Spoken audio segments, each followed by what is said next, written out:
நீங்க எப்பயாச்சும் இந்த மாதிரி ஒரு சிச்சுவேஷன்ல இருந்திருக்கீங்களா? நமக்கு ரொம்பவே குழப்பமா இருக்கும். எப்படி ட்ரேட் பண்றதுக்கு, எந்த பங்கை நம்ம சூஸ் பண்ணலாம் அப்படின்னு சொல்லிட்டே ஒரு குழப்பமா இருக்கும். நிறைய ஆப்ஷன்ஸ் இருக்கேன்னு சொல்லிட்டு ஒரு ஆங்ஷியஸா இருக்கும். நீங்க இந்த மாதிரி சிச்சுவேஷன்ல இருந்தீங்கன்னா கவலைப்படாதீங்க. இன்னைக்கோட காணொலியில நீங்க ஸ்விங் ட்ரேடிங்க்கு எப்படி கரெக்டான பங்குகளை பிக் பண்ண முடியும் அப்படின்னு சொல்லிட்டு சில மெத்தட்ஸ் தான் பார்க்க போறோம். நம்ம காணொலிக்குள்ள போறதுக்கு முன்னாடி மறக்காம நம்ம யூடியூப் சேனலுக்கு சப்ஸ்கிரைப் பண்ணிருங்க. அப்பதான் நிறைய இன்ஃபர்மேட்டிவ் கண்டென்ட் டெய்லி உங்களால பார்க்க முடியும். சரி, நம்ம காணொலிக்குள்ள போலாம்.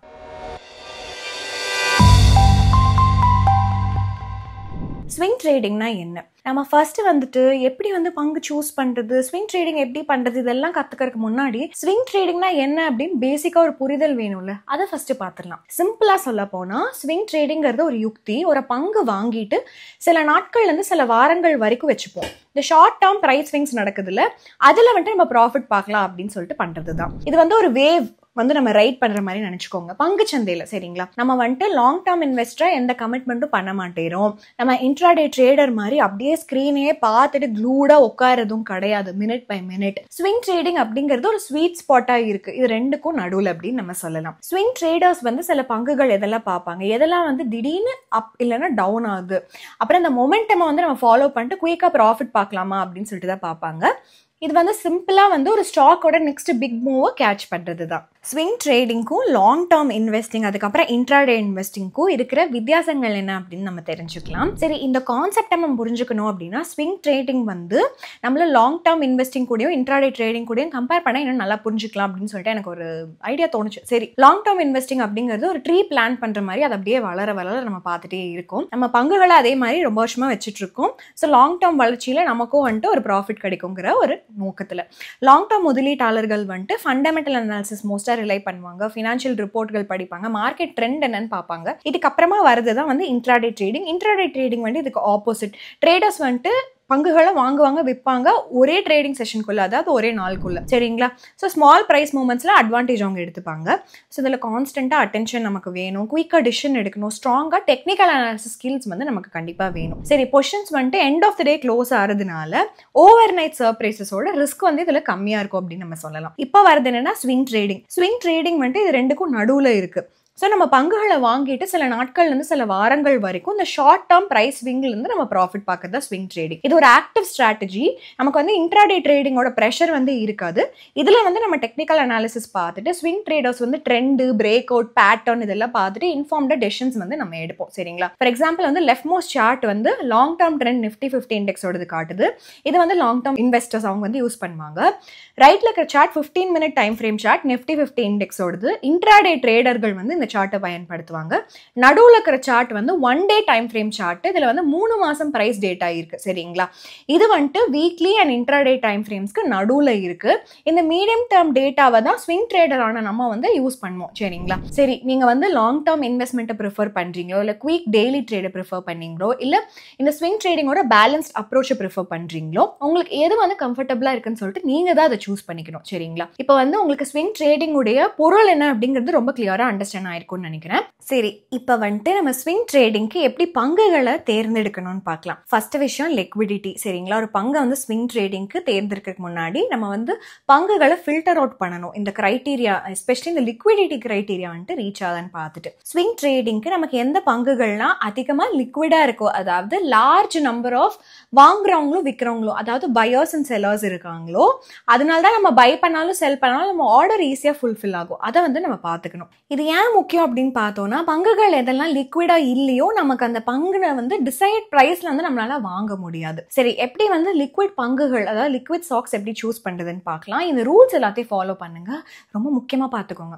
ஃபர்ஸ்ட் யாரோட மார்க்கெட் கேபிடலைசேஷன், சந்தை மூலதனம் கம்மியா இருக்கோ அதெல்லாம் அவாய்ட் பண்ணிருங்க. பிகினர் ட்ரேடரா நீங்க லார்ஜ் கேப் இல்லைன்னா மிட் கேப் பங்குகள் தான் சூஸ் பண்ணணும். இந்த பங்குகளுக்கு யூஸ்வலா வெரி ஹை ட்ரேடிங் வால்யூம் இருக்கும், யூஸ்வலா லிக்விடாவும் இருக்கும் இந்த பங்குகள்லாம். ஸோ தட் நம்மளுடைய ஆர்டர் ஃபுல்ஃபில் ஆகாம போறது இந்த லார்ஜ் அண்ட் மிட் கேப் பங்குகள்ல இந்த லிக்விடிட்டி இஷ்யூஸ்னால ஆறுது லோவா தான் இருக்கும். ரெண்டாவது விஷயம் என்ன பார்க்கணும் அப்படின்னா, லிக்விட் ஸ்டாக்ஸ் ஸ்விங் ட்ரேடிங் பார்க்கும்போது நம்ம வால்யூம் ஃபில்டரும் யூஸ் பண்ணணும். எந்த பங்குகளுக்குலாம் ஹை ட்ரேடிங் வால்யூம் இல்லையோ அதெல்லாம் ஃபில்டர் அவுட் பண்றதுக்கு. வால்யூம்னா எவ்வளவு நம்பர் ஆஃப் ஷேர்ஸ் அந்த ஸ்டாக்ல ட்ரேட் ஆயிருக்குன்னு சொல்றதுதான். பிகினிங்ல லிக்விடிட்டி என்ஷூர் பண்றதுக்காக நம்ம கன்சிஸ்டன்டா ஹை ட்ரேடிங் வால்யூம்ல இருக்கிற ஸ்டாக்ஸ் தான் நம்ம ஃபோக்கஸ் பண்ணணும். நம்ம வால்யூம் வால்யூம் ஆஃப் ஸ்டாக் அப்புறம் இன்னொரு ஸ்டாக் அதே சேம் மார்க்கெட் கேபிடலைசேஷன் அதாவது சந்தை மூலதனம் கேட்டகரியில கம்பேர் பண்ணி பார்த்துக்கலாம், இல்லை சிமிலர் பிரைஸ் பேண்ட்லையும் கம்பேர் பண்ணி பார்த்துக்கலாம். இந்த மாதிரி பண்ணோம் அப்படின்னா ஸ்ட்ராங் பிரசன்ஸ் எதுல வந்துட்டு பயர்ஸ் அண்ட் செல்லர்ஸ் இருக்கிறாங்க, எதுல ஈஸியா என்ட்ராய் எக்ஸிட் ஆகலாம், எந்த சிக்னிஃபிகன்ட் பிரைஸும் இம்பாக்ட் இல்லாம அப்படின்னு சொல்லிட்டு நம்ம தெரிஞ்சுக்கலாம். அடுத்தது இந்த லோ சர்க்யூட் லிமிட் இருக்கிற ஸ்டாக்ஸை அவாய்ட் பண்ணிருங்க. சர்க்யூட் லிமிட்னா பிரைஸ் பேண்ட் வந்து ஸ்டாக் எக்ஸ்சேஞ்ச் வந்து வாலட்டிலிட்டி கண்ட்ரோல் பண்றதுக்காக செட் பண்ணுவாங்க. ஸோ ஒரு நாளைக்கு ஒரு பங்கு வந்து இவ்வளவுதான் ரைஸ் ஆக முடியும் இல்லை ஃபாலோ ஆக முடியும்னு சொல்றது. ஃபார் எக்ஸாம்பிள் வந்து 5% சர்க்யூட் லிமிட் இருக்கிற பங்கு வந்து 5% தான் ஒரு நாள் மேலே இல்லைன்னா கீழே போக முடியும் ப்ரீவியஸ் க்ளோஸ் கூட கம்பேர் பண்ணும்போது. ஸோ இது வந்து எக்ஸ்ட்ரீம் ஸ்விங்ஸ்ல இருந்து நம்மளை ப்ரிவென்ட் பண்ணும். பட் ஒரு ட்ராப்பாகவும் இருக்கும் ட்ரேடர்களுக்கு. அந்த லிமிட் வந்து அது ஹிட் ஆயிடுச்சுன்னா நம்மளால வாங்கவும் விற்கவும் முடியாது.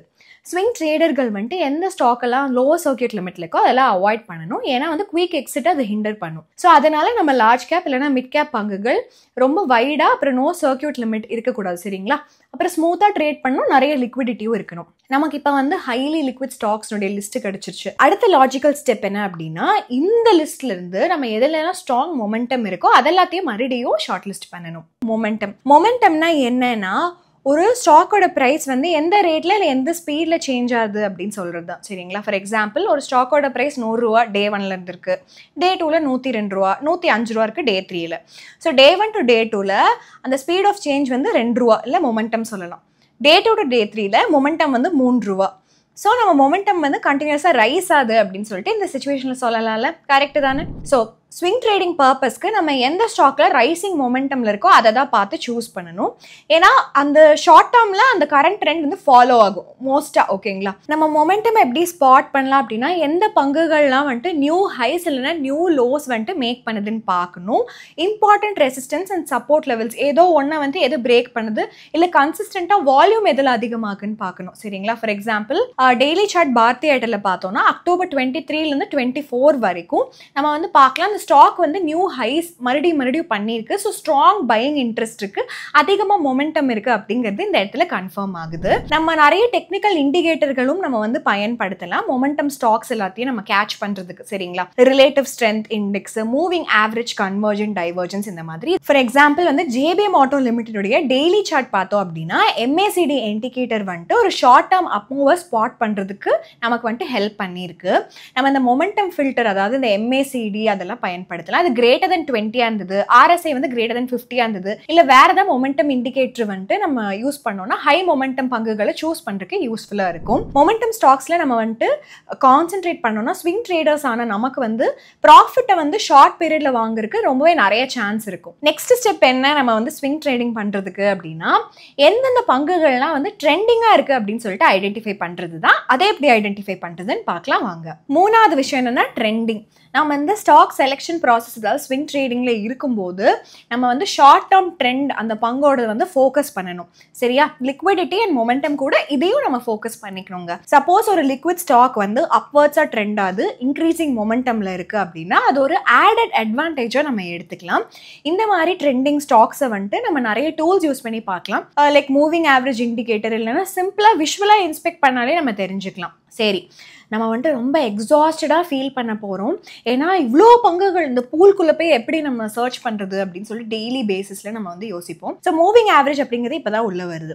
ஃபார் எக்ஸாம்பிள் வந்துட்டு நம்ம ரிலையன்ஸ் இண்டஸ்ட்ரியோட சார்ட்டை பார்க்கலாம். இது வந்து ஒரு நல்ல அப் ட்ரெண்ட் காட்டுது November 2023 to March 2024. Price action வந்துட்டு 20 டே சிம்பிள் மூவிங் ஆவரேஜ்க்கு மேலேயே இருக்கு. அதனால ஒரு நல்ல அப் ட்ரெண்டை காட்டுது இது. சரிங்களா? ஸோ ஒரு ஷார்ட் டேர்ம் மூவை ஸ்பாட் பண்ணுறதுக்கு யூஸ்ஃபுல்லாக இருக்கும். நம்ம சில ஃபில்டர்ஸை யூஸ் பண்ணலாம். Price greater than 20 day moving average இல்லைன்னா இந்த மாதிரி சிமிலர் ஃப்ரண்ட்லரோ சிமிலர் டைம் ஃப்ரேம்லையோ நம்ம யூஸ் பண்ணோம்னா ட்ரெண்டிங் ஸ்டாக்ஸை நம்மளால வந்துட்டு செலக்ட் பண்ண முடியும். நம்ம ஒன்ஸ் வந்து இந்த ஸ்டாக்ஸ் எல்லாம் செலக்ட் பண்ணிட்டோம், ஹைலி லிக்விடா இருக்கு, நல்ல மொமெண்டமும் காட்டுது, ஹைலி ட்ரெண்டிங்காகவும் இருக்குது. சரி, அது மூணையும் பார்த்துட்டோம்னா நமக்கு ஒரு நல்ல லிஸ்ட் இருக்கும் எந்தெந்த பங்குகளை நம்ம ஸ்விங் ட்ரேடிங்க்கு பயன்படுத்தலாம் அப்படின்னு சொல்லிட்டு. இப்போ ஸ்விங் ட்ரேடிங் ஸ்ட்ராட்டஜியை நம்ம பயன்படுத்தி இந்த பங்குகளை வாங்கவோ விற்கவோ செய்யலாம். அது என்னன்னு பார்க்கலாம். அடுத்தது என்ன பார்க்கணும்னா ஸ்டாக் ஸ்க்ரீனர். பட் ஒரு குவெஸ்சன் இருக்கும், 4332 பங்குகள் இருக்கு.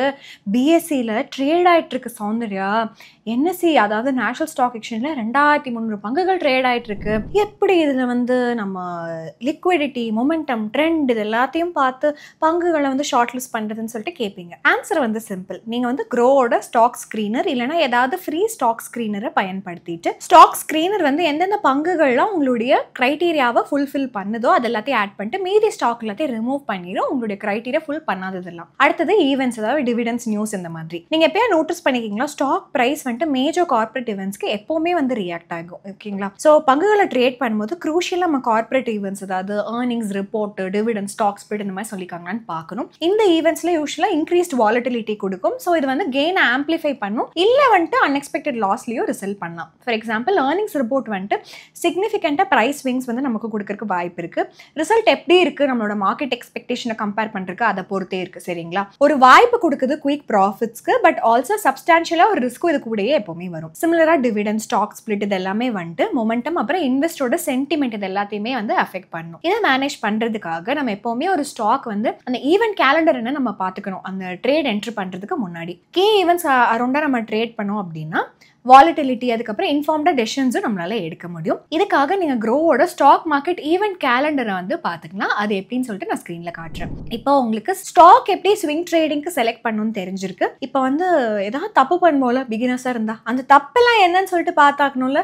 சரி, காமனாக ஸ்விங் ட்ரேடர்ஸ் என்னெல்லாம் தவறுகள் செய்கிறாங்க, அதை எப்படி அவாய்ட் பண்ணுறதுன்னு கற்றுக்கலாம்.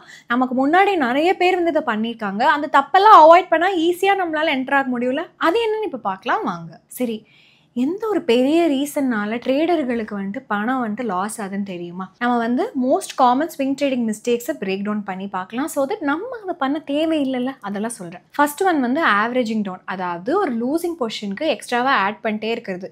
ஏதாவது ஒரு அதிசயமாய் அது வந்து டபுள் ஆயிரும் அப்படின்னு நினச்சிக்கிறது. சரிங்களா? இது வந்து எப்படின்னா நம்ம கிட்ட ஆல்ரெடி கையில் இருக்கிற கார்டே மோசமான கார்டு, அதுலேயும் ஒரு ரிஸ்கியாக நம்ம வந்து அக்கௌண்ட்டில் இருக்கிற காசுலாம் போட்டால் எப்படி ஒர்க் அவுட் ஆகுங்க. இன்ஸ்டடாக நம்ம வந்து லாஸ் வந்து ப்ரீ பிளான் பண்ணிட்டு ஓகே இவ்வளோ லாஸ் ஆகிறதுக்கு வாய்ப்பு இருக்குன்னு சொல்லிட்டு மூவ் ஆன் பண்ணிட்டே இருக்கணும். சக்ஸஸ்ஃபுல் ட்ரேடர்ஸ் வந்து ஈஸியாக அவங்களுடைய லாஸஸை கட் பண்ணிட்டு கேபிட்டலை ப்ரொடெக்ட் பண்ணிப்பாங்க. ஃபார் எக்ஸாம்பிள் நீங்கள் ஒரு ஸ்டாக்கை வந்துட்டு 500 ரூபாய்க்கு வாங்குறீங்க, அது 450 ரூபாய்க்கு ட்ராப் ஆயிடுச்சு. எக்ஸிட் ஆருக்கு பதிலாக இன்னும் ரெக்கவர் ஆயிரும் நினைச்சிட்டு இன்னும் வாங்கக்கூடாது. இப்போ 400 ரூபாய்க்கு இன்னும் கம்மியாயிருச்சு, உங்களோட லாஸஸ் வந்து மல்டிப்ளை தான் ஆயிட்டு இருக்கும் ரெடியூஸ் ஆருக்கு பதிலாக. சரிங்களா? ட்ரேடர்ஸ் வந்து ஸ்விங் ட்ரேடிங்ல வந்துட்டு டைவர்சிஃபை பண்ணாமல் இருக்கிறது ஒரு பெரிய மிஸ்டேக் தான். எல்லா கேபிட்டல்லையும் ஒரு ட்ரேடையும் 2 ட்ரேட்லையும் போடுறது எக்ஸ்ட்ரீமாக ரிஸ்கியான ஒரு விஷயம். டைவர்சிஃபை பண்ணாமல் இருந்தோம்னா ஒரு சிங்கிள் பேட் ட்ரேட் வந்துட்டு நம்மளோட போர்ட்ஃபோலியோ இருக்கிற எல்லா அமௌண்ட்டையும் அப்படியே எடுத்துட்டு போயிடும். ஃபார் எக்ஸாம்பிள் வந்துட்டு நீங்கள் 1 லட்ச ரூபாய் என்டையரா ஒரே பங்குல இன்வெஸ்ட் பண்ணிக்கிங்கன்னு வச்சுக்கலாம். அந்த பங்குனுடைய விலை வந்துட்டு 20% கம்மியாயிருக்கு, அதாவது 20,000 ரூபாய் கம்மியாயிருச்சு. இப்போ அமௌண்ட் வந்து 4 டிஃப்ரெண்ட் ஸ்டாக்ஸ் வச்சிருந்தீங்க அப்படின்னா ஏதோ ஒன்று வந்து அண்டர் பெர்ஃபார்மராக இருக்கலாம், பட் இன்னொன்றில் வந்துட்டு ஸ்டேபிளாக இருக்கலாம், இல்லைன்னா கெயினும் வந்திருக்கலாம். ஸோ அதனால உங்களோட ஓவரால் கேபிட்டலுக்கு வந்து பெரிய டேமேஜ் அப்படின்னு சொல்லிட்டு வரது வந்து தவிர்க்கலாம். சரிங்களா? இன்னொன்று வந்துட்டு ஒரு பெரிய மிஸ்டேக் வந்து ட்ரேடர்கள் என்ன பண்ணுறாங்க அப்படின்னா வந்து ப்ராப்பராக ரிஸ்க் மேனேஜ்மெண்ட்டே பண்ணுறது கிடையாதுங்க. ரிஸ்க் மேனேஜ்மெண்ட் ரொம்பவே முக்கியங்க. ஒரு தம்ப் ரூல் சொல்லித்தரேன். சரிங்களா? உங்களோட ரிஸ்க் வந்து 1 to 2% of total trading capital ஒரு ட்ரேடுக்கு அதிகமாக இருக்கக்கூடாது. சரிங்களா? இது ஒரு எக்ஸாம்பிளோட சொல்கிறேன், அப்போ தான் உங்களால் புரிஞ்சுக்க முடியும். இதனால மேஜர் லாஸஸ்லாம் தவிர்க்கலாம். நம்ம வந்து இன்னொரு நாளும் நல்லபடியாக ட்ரேடிங் பண்ணலாம். 1 லட்ச ரூபா ட்ரேடிங் அக்கௌண்ட்ல இருக்குன்னு வச்சுக்கலாம். 1% அப்படின்னா 1000 ரூபா பர் ட்ரேடுக்கு மேலே நம்ம லாஸ் வச்சுக்கூடாது. 10 கன்செக்யூட்டிவ் லாஸ் நமக்கு ஒரு நாள் நடந்தாலும் 90,000 rupees நமக்கு இருக்கும், ரெக்கவரி கொடுக்கறதுக்கு ஒரு ரூம் இருக்கும். ரிஸ்க் மேனேஜ்மெண்ட் இல்லாமல் சில ஃபியூ பேட் ட்ரேட்ஸ் வந்து நம்ம பண்ணிட்டே இருந்தோம் அப்படின்னா மொத்தமாக போயிடும் அக்கௌண்ட்ல இருக்கிறதுலாம். ஸோ நம்ம எப்போவுமே வந்துட்டு நல்ல ஸ்டாக்ஸை வந்து சூஸ் பண்ணோம் ஸ்விங் ட்ரேடிங்க்கு. கரெக்டான ட்ரேடிங் ஸ்ட்ராட்டஜியை நம்ம பயன்படுத்தணும். அப்படி நீங்கள் பண்ணாலும் ரிஸ்க்கை மேனேஜ் பண்ணல, அது வந்து not up to the mark அப்படின்னா வந்துட்டு குட் ரிஸ்க் மேனேஜ்மெண்ட் இல்லைன்னா காசெல்லாம் போயிடும். சரிங்களா? இது வந்து எப்பவுமே ஞாபகம் வச்சுக்கோங்க. ஸோ ஸ்விங் ட்ரேடிங் வந்து ஒரு பேலன்ஸ்ட் அப்ரோச் கொடுக்குது. லாங் டேர்ம் முதலீட்டு அதுக்கப்புறம் இன்ட்ராடே ட்ரேடிங்க்கு நடுவில். ஸோ ட்ரேடர்ஸ் ஆன நம்ம ஷார்ட் டேர்ம் ப்ரைஸ் மூவ்மெண்ட்ஸை கேபிட்டலைஸ் பண்ணிக்கலாம். நம்ம வந்து லிக்விடிட்டி, மொமெண்டம், ட்ரெண்ட் இது எல்லாத்துலேயும் ஃபோக்கஸ் பண்ணி கரெக்டான பங்குகளை ஐடென்டிஃபை பண்ணிக்கலாம் ஸ்விங் ட்ரேடிங் பண்ணுறதுக்கு. சக்ஸஸ் அப்படிங்கிறது கரெக்டான பங்குகளை சூஸ் பண்றது மட்டும் கிடையாது, தவறுகள் எல்லாத்தையும் அவாய்ட் பண்றது தான். ஆவரேஜ் டவுன் பண்றது, லூசிங் ட்ரேட்ல அது பண்ணவே கூடாது. டைவர்சிஃபை பண்ணாம எல்லா காசையும் ஒரே இடத்துல போடுறது பண்ணவே கூடாது. புவரா ரிஸ்க் மேனேஜ் பண்றது பண்ணவே கூடாது. ஒரு வெல் பிளான் ஸ்ட்ராட்டஜி இருக்கணும், டிசிப்ளினா எக்ஸிக்யூட் பண்ணணும், கன்சிஸ்டண்டா. அப்பதான் நம்மளால ஸ்விங் ட்ரேடிங்ல ப்ராஃபிட் பார்க்க முடியும். இந்த காணொலி உங்களுக்கு பிடிச்சிருந்ததுன்னா லைக் பண்ணிருங்க, சப்ஸ்கிரைப் பண்ணிருங்க நம்மளோட யூடியூப் சேனலுக்கு. நிறைய இன்ஃபர்மேட்டிவ் கண்டென்ட் அப்பதான் உங்களால பார்க்க முடியும். இன்னொரு அருமையான காணொலியில சந்திக்கலாம். நன்றி, வணக்கம். சரி, நான் ஒரு டிஸ்க்ளைமர் சொல்லிக்க விரும்புகிறேன். இந்த காணொலி எஜுகேஷனல் இன்ஃபர்மேஷனல் பர்பஸ்க்காக மட்டும்தான். இந்த காணொலியில் நம்ம ஏதாவது மியூச்சுவல் ஃபண்டோ ஸ்டாக்கோ டிஸ்கஸ் பண்ணியிருந்தோம் அப்படின்னா அதெல்லாம் பியூர் எக்ஸாம்பிள்ஸாக மட்டும் எடுத்துக்கோங்க. இந்த காணொலியை நீங்கள் வந்து ஒரு அட்வைசரியாவோ ரெக்கமெண்டேஷன் பர்பஸ்க்கோ கண்டிப்பாக எடுத்துக்காதீங்க. நம்ம செக்யூரிட்டிஸ் அண்ட் டெரிவேட்டிவ்ல ட்ரேட் பண்ணுறது வந்து ரொம்ப ரிஸ்கியான ஒரு விஷயம். நிறைய பேர் வந்து பணம் இந்த ட்ரேட்ஸ்லாம் இழந்திருக்காங்க. நம்ம அந்த மாதிரி விஷயங்களை ப்ரொமோட் பண்ணுறது கிடையாது. இல்லை இந்த ஹை ரிஸ்க் ப்ராடக்ட்ஸை வந்து நம்ம என்கரேஜ் பண்ணுறதும் கிடையாது, ரெக்கமெண்ட் பண்ணுறதும் கிடையாது. இண்டிவிஜுவல் ஸ்டாக்ஸ்ல க்ரோல இருந்து நாங்க எந்த ரெக்கமெண்டேஷனும் கொடுக்கறது இல்ல. ஃபார்ம்லி வந்து நாங்க என்ன பிலீவ் பண்றோம்னா வியூவர்ஸ் ஆன நீங்க உங்களுடைய ஓன் ரிசர்ச் பண்ணணும் முதலீடு செய்யறதுக்கு முன்னாடி.